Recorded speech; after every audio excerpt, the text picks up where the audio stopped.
And welcome back to another episode of Reactioncast, where you can catch us first on Anchor and any other podcasting platform, or you can be watching us on YouTube.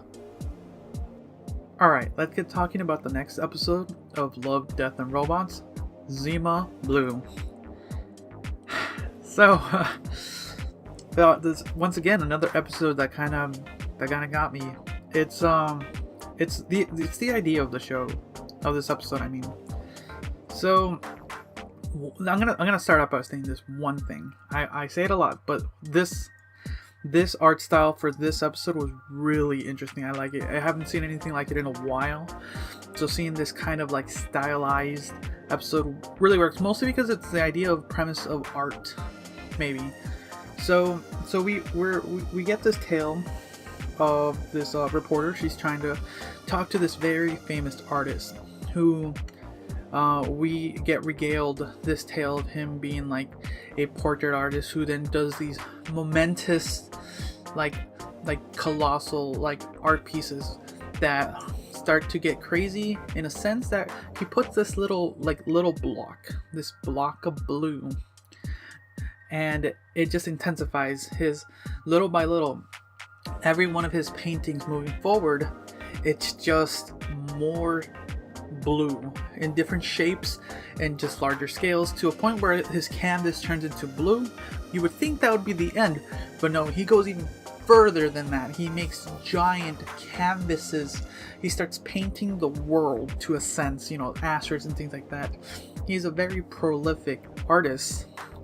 And then we kind of get tales of this man, like, to kind of venture into the world, he would go to these underground places to modify himself to have like this titanium skin. I forget what it's called, but he had like skin his eyes can see in different spectrums, to be able to venture out in the world with no oxygen and things like that. So he can explore the world without limitations.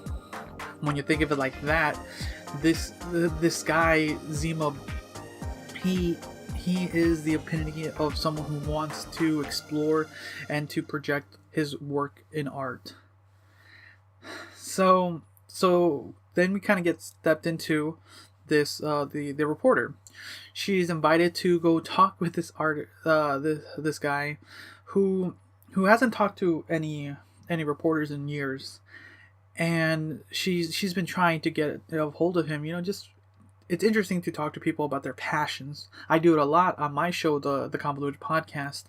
A little plug there, but it's like when it comes to someone who is truly passionate about something, it's interesting. You want to get into their heads. You want to know what they want from their work. So he has this like swimming pool. He has this swimming pool, and this is going to be his final piece. And I'm wondering, like, what is he going to do? What is his final art piece?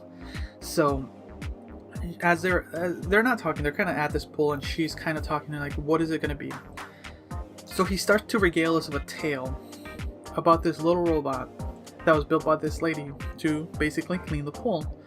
And little by little, she was not too satisfied with that. She wanted to improve upon it. So little by little, it just adapted more and more to be able to decide on its own, figure out how to clean the pool better, then added even more how to clean the house, and little by little just evolving over time. And as time progressed, the owner dies and the robot gets passed by owner to owner, little by little just evolving even more, until apparently it turns out Zima Blue was that robot. This man, everyone says prolific artist, was originally this tiny little robot who used to clean the pool, and his first visuals was the blue tile, Zima Blue, which apparently was the old color scheme for that tile.